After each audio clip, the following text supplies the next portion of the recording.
If you also feel the same, he's got you covered. Yes, he does. He's got you covered. There's a persistent rumor that he holds a Tetris high score at the laundromat next to the convenience store. Now Controllerhead is here to talk all about the games that you revere. Now here's Controllerhead. Today's review. Mappy Land. Mappy Land for the NES is a game that is near and dear to me, as it is the first game I ever beat one fateful Thanksgiving as my mom hollered in the background for me to come to dinner. I like this game so much I even painted one of these kid robot toys to look like the game's most common enemy, the Meowkey. Mappy Land is actually a follow-up title to a 1983 arcade game called Mappy, which can be found on all sorts of collections these days. I even have it on one of these plug-and-plays.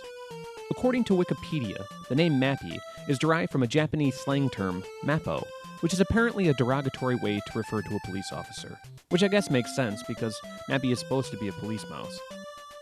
The game was developed by Tosei, who also developed such memorable titles as Dragon Power, Toxic Crusaders, Pinball Quest, and NES Play Action Football.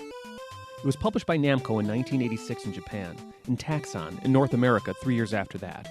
More recently, it came out for the Wii U Virtual Console. Finally. Wait, I don't even own a Wii U. Well anyways, with that being said, let's put on our nostalgia goggles and tear into this bad boy. Story and objective. There are 4 basic scenarios that are loosely strung together to form the game's story and objective. The first 3 scenarios are Mappy collecting a bunch of crap for his girlfriend Mappico, and the last one is, well, you collecting a bunch of crap for Mappy Jr. Scenario 1 is Mappico's birthday, and you're collecting cheese for her birthday present. In Scenario 2, Mappy wishes to marry Mappico, and they must collect wedding rings for the wedding. Scenario 3, Mappy and Mappico are having a Christmas party, and of course you're collecting a bunch of Christmas trees. In Scenario 4, we finally get a bit of a change of pace. It's Mappy Jr.'s birthday, and you're collecting some baseballs for his present. So I guess somewhere between Scenario 2 and 4, you've married, mated, and multiplied. Unless Mappy Jr. was born out of wedlock. Or perhaps he's a child from Mappy's first marriage that sadly ended up as a statistic due to Mappy's long hours on the force. I mean, she just didn't understand. He was out there every day trying to keep the streets safe to protect her and little Mappy Jr.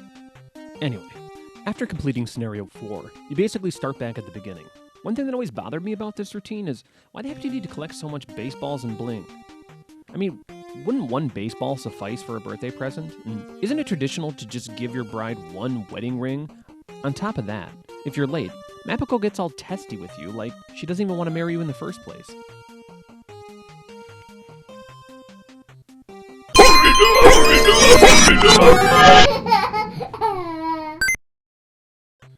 When you begin the game, you're given a few options. New game, which will get you going from level 1-1. Continue, which will start Mappy from the last stage that he died on. But there's also an option to choose a level, which you can start from any of the odd stages, 1, 3, 5, or 7. But there's only 8 stages per scenario, so you can practically skip to the end of the game if you want. The stages you will encounter in each scenario are as follows: Railroad Town, Western World, Tropical World, Jungle World, Pirate World, Ghost Town, 7th Avenue, and Muki Town. They're all pretty much exactly what they sound like, except Muki Town, which is in fact not a town full of mucus, but it's more like a castle. The layouts of the town will change with each scenario, making it more of a challenge as you progress, adding blockades and even little substages that require you to find a hidden item and a door. Sometimes these substages can be a pain in the butt to find because it's not always clear where the door is placed.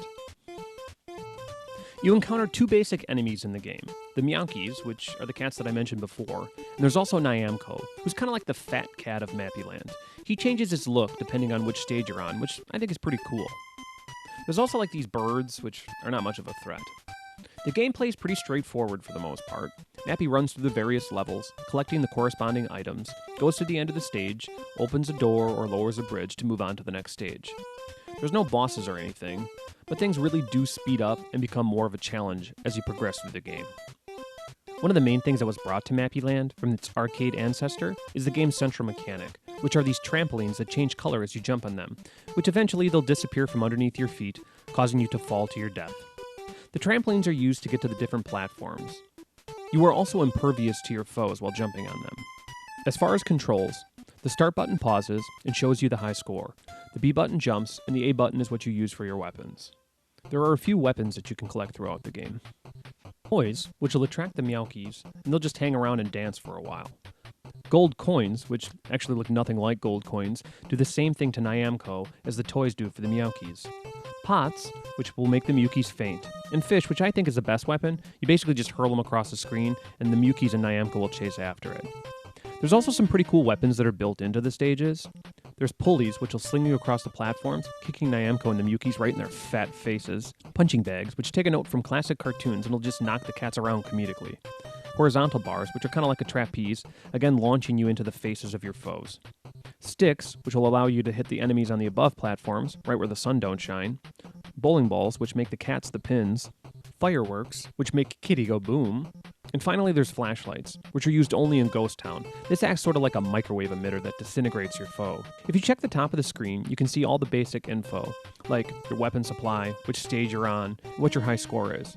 I'm not one for high scores, but I guess the general idea is still to get a high score in the game. When it comes to the music in the game, I'd say the tunes are pretty catchy, and there is some variety, but nothing really that special. Overall, I would recommend you play this game if you haven't. In fact, go back and play Mappy, and even get Mappy Kids for the Famicom. It can be played on your Retron 5. I love this series, and in particular this title. It will forever hold a special place in my heart. So go out and play it, meow. Keep it real, rockin' the old school. This is Controllerhead signing off. And I love you.